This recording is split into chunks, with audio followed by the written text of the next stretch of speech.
Solitude, a short story by Guy de Maupassant. We had been dining at the house of a friend, and the dinner had been very gay. After it broke up, one of the party, an old friend, said to me, "Let us take a stroll in the Champs-Élysées."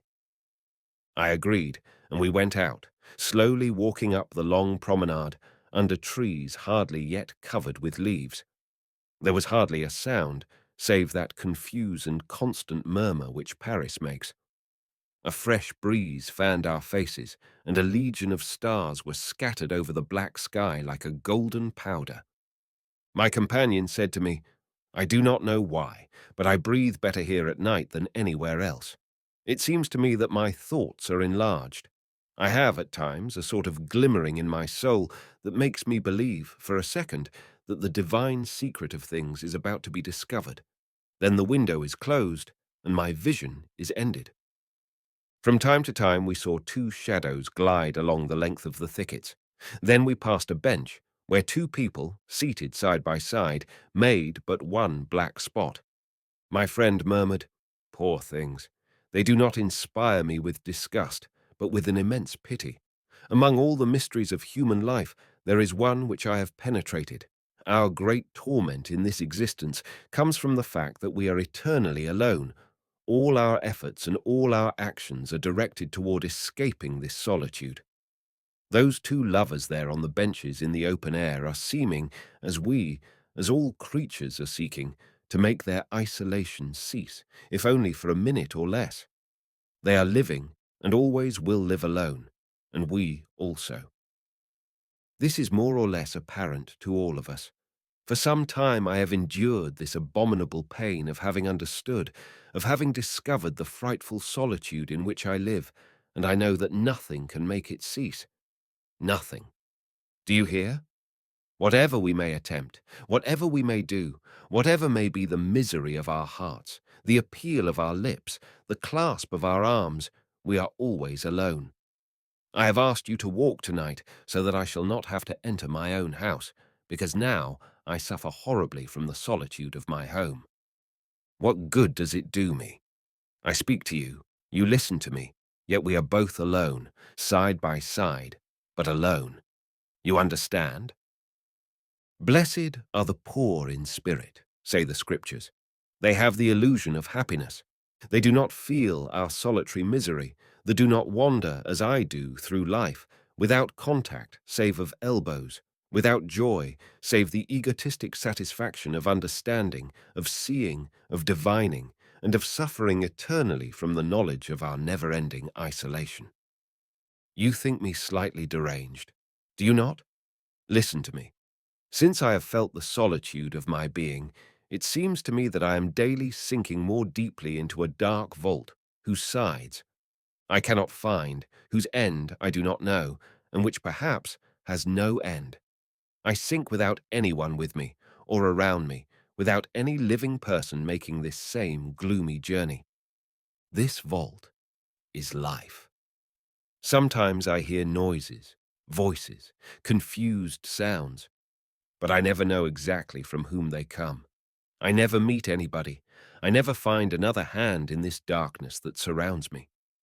Do you understand? Some men have occasionally divined this frightful suffering. De Musset has written, "Who comes? Who calls me? No one. I am alone. 1 o'clock strikes.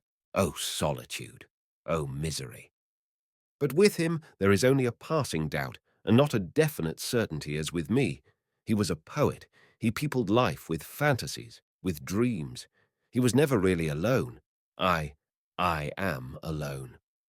Gustave Flaubert, one of the great unfortunates of this world, because he was on of the great lights, wrote to a friend this despairing phrase, "We are all in a desert.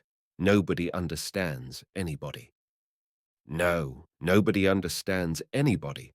Whatever one thinks, whatever one says, whatever one attempts, does the earth know what passes in those stars that are hurled like a spark of fire across the firmament, so far that we perceive only the splendor of some? Think of the innumerable army of others lost in infinitude, so near to each other that they form perhaps a whole, as the molecules of a body. Well, man does not know what passes in another many anymore. We are farther from one another than the stars, and far more isolated, because thought is unfathomable.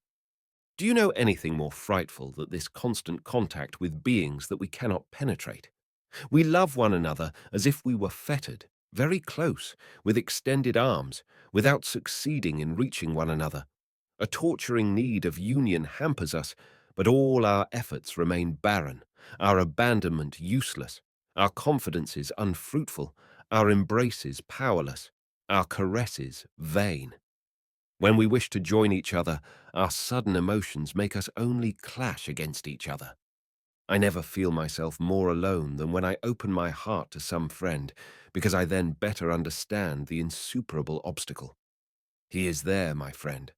I see his clear eyes above me, but the soul behind them I do not see. He listens to me. What is he thinking? Yes, what is he thinking? You do not understand this torment?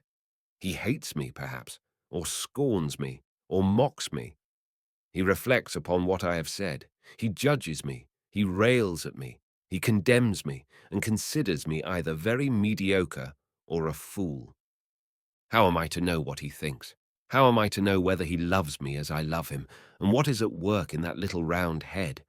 What a mystery is the unknown thought of a being, the hidden and independent thought that we can neither know nor control, neither command, not conquer. And I have wished in vain to give myself up entirely, to open all the doors of my soul, and I do not succeed in giving myself up. I still remain in the depth, the very depth, the secret abode of me, where no one can penetrate, no one can discover it or enter there, because no one resembles me, because no one understands anyone. You, at least, understand me at this moment. No, you think I am mad. You examine me. You shrink from me. You ask yourself, what's the matter with him tonight?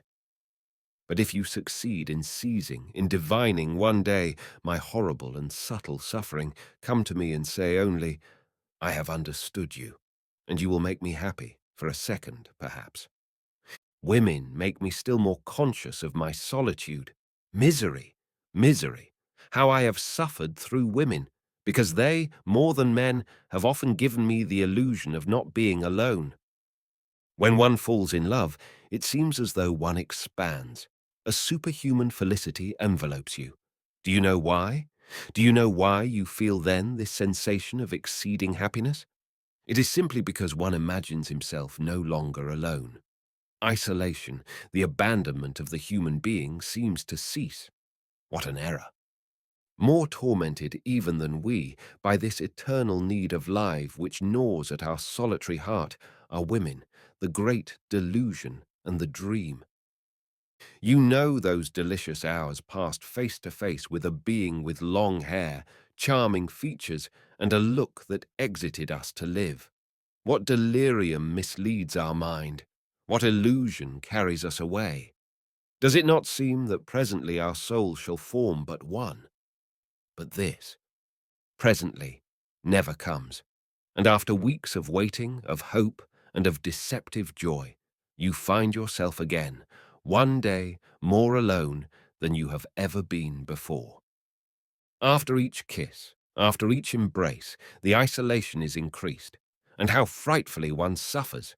Has not Sully Prudhomme written, caresses are only restless transports, fruitless attempts of poor love which essay, the impossible union of souls by the bodies. And then, goodbye. It is over. One hardly recognizes the woman who has been everything to us for a moment of life, and whose thoughts, intimate and commonplace, undoubtedly, we have never known.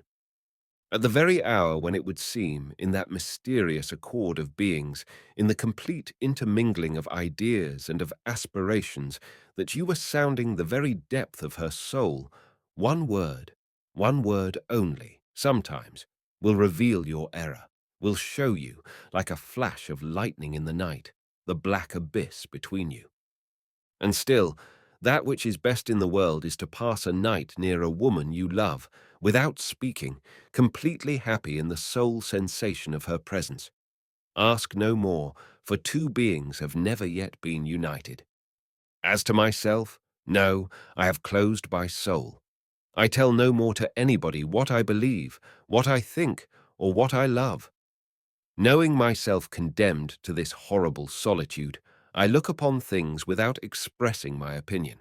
What matter to me, opinions, quarrels, pleasures, or beliefs? Being unable to participate with anyone, I have withdrawn myself from all. My invisible self lives unexplored.